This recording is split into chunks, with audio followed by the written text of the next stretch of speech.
नमस्कार दोस्तों, आज हम भगवान विष्णु के अवतार सनक, सनंदन, सनातन और सनत कुमार जी के बारे में बात करेंगे। ब्रह्मा जी भगवान विष्णु की नाभि से उत्पन्न हुए और उन्होंने उस समय संपूर्ण जगत को जलमग्न देखा। तब वह सोचने लगे, उन्हें किसने जन्म दिया और उनके जन्म का क्या उद्देश्य है। ऐसी स्थिति में ब्रह्मा जी ने कई वर्षों तक तपस्या की। तब भगवान विष्णु ने उन्हें दर्शन दिए। जल प्रलय के कारण संपूर्ण जगत में नाश हुए समस्त प्रजा और तत्वों को पुनः उत्पन्न करने हेतु भगवान जी ने ब्रह्मा जी को निर्देश दिया। ब्रह्मा जी ने कई वर्षों तक तपस्या की और उन्होंने 14 लोकों की रचना की।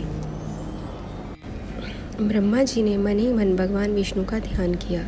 भगवान विष्णु ने ही इन चारों सनक, सनंदन, सनातन और सनत कुमार के रूप में अवतार लिया। इन चारों को सनकादि मुनि के नाम से जाना जाता है। यह ब्रह्मा जी के प्रथम मानस पुत्र थे। यह सभी सर्वदा 5 वर्ष आयु के ही रहे। इन चारों को उत्पन्न करना ब्रह्मा जी ने इन्हें प्रजा विस्तार के निर्देश दिए, लेकिन इन ऋषि कुमारों ने अपने पिता ब्रह्मा जी को इस कार्य के लिए मना कर दिया। उनके अनुसार भगवान विष्णु की आराधना से अधिक और कोई कार्य उनके लिए उपयुक्त नहीं था। उन्होंने नारायण की उपासना को ही सर्वाधिक महत्व माना और वहाँ से चले गए। चारों जहाँ भी जाते भगवान विष्णु का भजन करते और उनके भजन कीर्तन में ध्यानस्थ रहते थे। वे सर्वदा उदासीन भाव से युक्त होकर भजन साधन में मगन रहते थे। इन्हीं चारों कुमारों से उदासीन भक्ति, ज्ञान तथा विवेक का मार्ग शुरू हुआ, जो आज तक उदासीन अखाड़ा के नाम से जाना जाता है। चारों भाई एक साथ रहते, एक साथ ही ब्राह्मण में विचरते रहते और सभी ने एक साथ ही वेद शास्त्रों का अध्ययन किया। सनकादि ऋषियों ने भगवान विष्णु के हंस अवतार से ब्रह्म ज्ञान की शिक्षा ग्रहण करके प्रथम उपदेश अपने शिष्य देव ऋषि नारद को दिया था। वास्तव में यह चारों ऋषि ही चारों वेदों के समान माने गए। चारों वेद इन्हीं का स्वरूप हैं।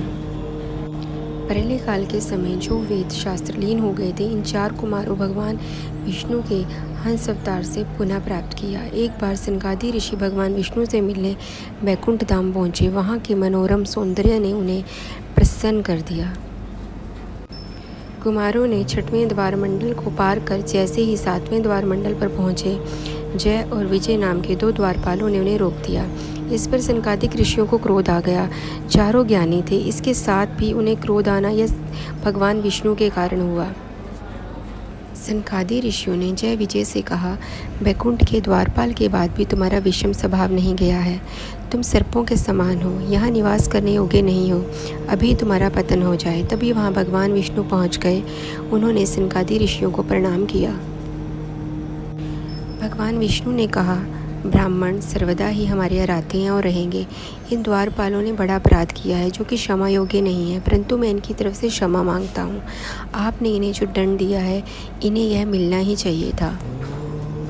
जय विजय को 3 जन्मों तक राक्षस योनि में जन्म लेने का श्राप मिला। इसके साथ साथ ही उन्होंने कहा, भगवान विष्णु के द्वारा ही हर जन्म में तुम्हारा उद्धार होगा। श्राप के अनुसार दोनों प्रथम जन्म में हिरण्याक्ष, हिरण्यकश्यप, तृतीय में रावण, कुंभकर्ण, तृतीय जन्म में शिशुपाल, दंतवक्र के रूप में जन्म लेने के बाद भगवान विष्णु द्वारा उनका उद्धार हुआ। नमस्कार दोस्तों, ऐसी और सुंदर कथाओं के लिए हमारे चैनल को लाइक कीजिए, सब्सक्राइब कीजिए और शेयर कीजिए।